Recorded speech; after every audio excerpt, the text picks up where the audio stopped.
Constant volume पर add करेंगे, मतलब उनको जितना पहली जगह मिल रही थी रिएक्टेंट्स को, प्रोडक्ट्स को, उतनी ही जगह हम अब भी दे रहे हैं। हमने वॉल्यूम को चेंज नहीं होने दिया। ठीक है, आगे बेटा बात समझ में। तो जब हम वॉल्यूम को कांस्टेंट रखते हुए एक तरीके से क्या करेंगे, वॉल्यूम समझते हो ना कि भाई जो हमारा टोटल उनको स्पेस प्रोवाइड हो रहा है फॉर द रिएक्शन, तो कांस्टेंट वॉल्यूम कंडीशन में इक्विलिब्रियम पर कोई इफेक्ट नहीं पड़ता। तो अगर ऐसा लिखा आ जाए ना कि what is the effect on addition of neon gas at constant volume, तो तुम सिंपल लिखोगे नो इफेक्ट। वो जैसा इक्विलिब्रियम पहले चल रहा है वैसे ही वो बाद में भी चलता रहेगा।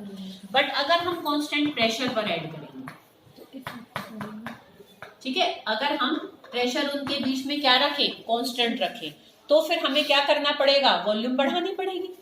भाई हमने 10 लोगों को और बीच में स्पेस दे रहे हैं और उनको चाहिए कि उतने खुले खड़े रहें जितने खुले पहले खड़े थे, तो हमें कमरा बड़ा करना पड़ेगा अगर पहले से एकदम पैक्ड हैं सारे। तो वॉल्यूम अगर बढ़ाएंगे तो ऐसे समझो कि टोटल नंबर ऑफ मोल्स हमारे घट जाएंगे ओवरऑल, मतलब जितनी उनको पहले जगह मिल रही थी। समझ में आ रही बेटा बात?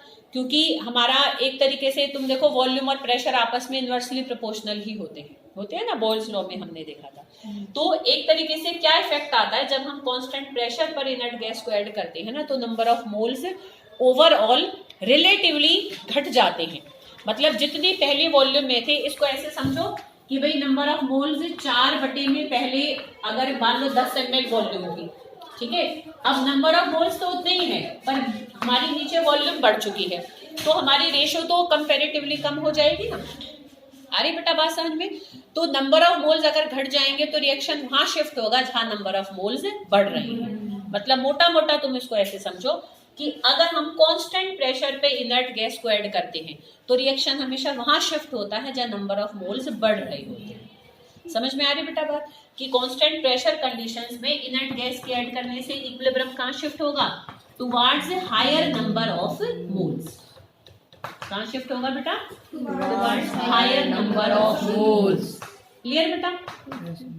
और एक लास्ट हमारा होता है इफेक्ट ऑफ कैटलिस्ट। ये मैं तुम्हें ऑलरेडी बता चुकी हूँ, याद है किसी को? कैटलिस्ट के ऐड करने से इक्विलिब्रियम पर क्या प्रभाव पड़ता है? ये मैंने तुम्हें कैरेक्टरिस्टिक्स ऑफ इक्विलिब्रियम लिखवाया था, उसमें लिखवाया था ये कैटलिस्ट का। तुमने ये पढ़े ना है, तुम्हें इतनी दिक्कत आती है छोटी छोटी चीजें भी याद रखने में। ठीक है, तो मेरे पास 3 दिन थे, तुमने कोई